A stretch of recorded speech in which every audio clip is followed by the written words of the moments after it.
Kisah Para Rasul pasal yang ke-28, ayat yang ke-16.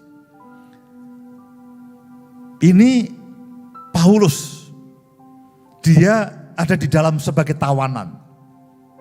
Setelah kami tiba di Roma, saudara tahu kisahnya, dia ditawan dibawa ke Roma.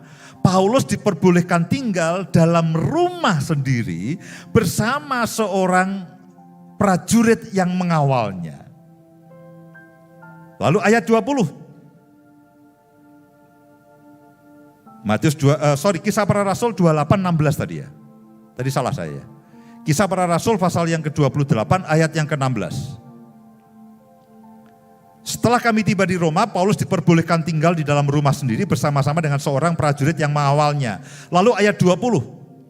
Itulah sebabnya aku meminta supaya aku melihat kamu dan berbicara dengan kamu, sebab justru karena pengharapan Israel lah aku diikat dengan belenggu ini. Jadi Paulus itu sedang ada di dalam tawanan. Lalu ayat yang 30 dan 31. Ayat yang ke-30 dan 31. Dan Paulus tinggal 2 tahun penuh di rumah yang disewanya sendiri itu. Ia menerima semua orang yang datang kepadanya dan dengan terus terang dan tanpa rintangan apa-apa ia memberitakan kerajaan Allah dan mengajar tentang Tuhan Yesus Kristus.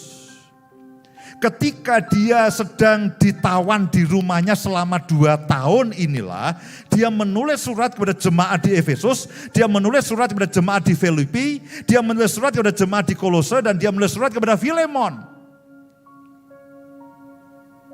Dia sedang ditawan. Dia dibelenggu, saudaraku. Dan dikatakan dia dikawal seorang pengawal. Tangan kanannya itu dirantai. Diikatkan dengan tangan kiri pengawalnya. Tangan kanan Paulus selama 2 tahun itu dirantai, diborgol, dirantai. Lalu diikatkan dengan tangan kiri pengawalnya, itu selama 2 tahun. Dan selama 2 tahun itu dia menulis surat pada jemaat di Kolose, Filipi, mana tadi? Efesus, pada Filemon.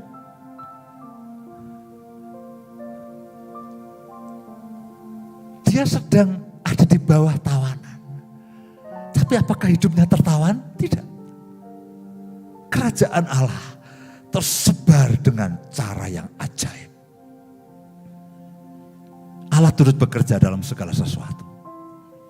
Untuk mendatangkan kebaikan bagi setiap orang yang percaya kepadanya. Yang mengasihi dan terpanggil sesuai dengan rencananya. Saya hanya ingin meyakinkan dari saudara semuanya. Bahwa jangan takut apapun. Iman saya dan saudara. Jangan lalu karena karena teori konspirasi ya sudah saya tak begini. Jangan saudaraku. Jangan mencari jalan sendiri. Jangan mengupayakan sendiri. Iman saya dan saudara harus karena firman. Karena teori konspirasi setiap hari berubah. Teori elit global setiap hari berubah. Firman Tuhan itu tidak berubah. Yesus tidak berubah dulu, sekarang, dan selama-lamanya. Ayat yang terakhir. 2 Korintus pasal yang kedua ayat yang ke-14. Tapi syukur kepada Allah, syukur bagi Allah. Yang dalam Kristus selalu membawa kami di jalan apa? Kemenangannya. Syukur bagi Allah yang dalam Kristus selalu membawa kami di jalan kemenangannya. Dengan perantaraan kami yang menyebarkan keharuman, pengenalan akan Dia di mana-mana. Saudaraku semuanya, Tuhan itu punya rencana atas hidup saudara sebelum dunia dijadikan. Sebelum si jahat punya rencana, Tuhan sudah punya rencana. Saya dan saudara hidup di bawah kuasa dunia yang di bawah kuasa si jahat. Tapi saya dan saudara berasal daripada Allah. Perumpamanya gampang, ikan laut itu rasanya tawar meskipun dia ada di laut yang asin. Betul bahwa semua ini sudah ada di bawah kontrol si jahat. Tapi saya dan saudara hidup di dalam kerajaan Allah. Saudara ikut hukum kerajaan Allah. Saudara ada di dalam perlindungan kerajaan Allah.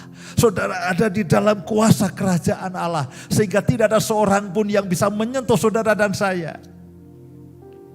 Kristus yang palsu, Mesias yang palsu selalu akan takut dengan Kristus yang asli. Yang sekarang ini ada dalam kehidupan saya dan saudara. Berita akhir zaman adalah berita sukacita. Saya harus merombak semua paradigma dan image saudara mengenai semuanya.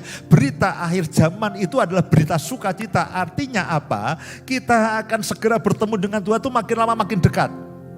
Cuman memang kadang-kadang ada seminar-seminar mengenai semuanya itu, seminar mengenai 5G dan sebagainya. Itu membuat orang jadi takut.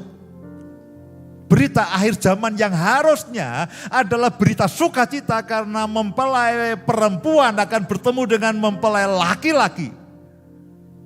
Itu saat yang menegangkan dan saat yang menyenangkan memang, lalu dirubah menjadi saat yang mengerikan. Itu penyesatan yang dilakukan oleh kuasa kegelapan sehingga iman saudara surut, iman saudara jadi mengkeret.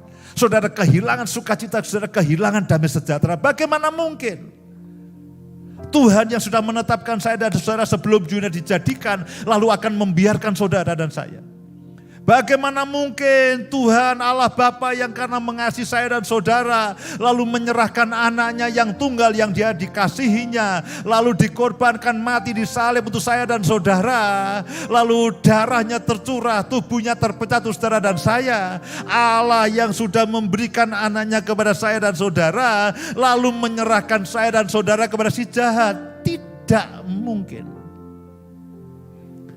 Bahkan Alkitab mengatakan dia tidak membiarkan si jahat itu menjamah saya dan saudara. Bagaimana mungkin Roh Kudus yang ada dalam kehidupan saya dan saudara yang adalah meterai keselamatan itu. Siapa yang bisa mengganggu gugatnya? Tidak ada meterai di dunia ini yang jauh lebih kuat dibandingkan dengan meterai Roh Kudus yang ada dalam kehidupan saya dan saudara. Pak, ini pernah dicacar divaksin, ada vaksin cacar, vaksin apa itu? Vaksin TBC, vaksin polio, vaksin apalagi? Gimana Pak? Itu di sini ada tanda-tanda itu, bahkan sekarang vaksin corona dan sebagainya. Meterai Tuhan jauh lebih kuat dibandingkan dengan apapun. Dibandingkan dengan tanda apapun. Dan saya bersyukur hari-hari ini saya ketemu Tuhan wahyukan begitu banyak ayat yang membuat saya, ya Tuhan, Dia tidak akan membiarkan orang-orang jahatnya mendapatkan celaka. Tuhan akan menjaga, Tuhan akan melindungi.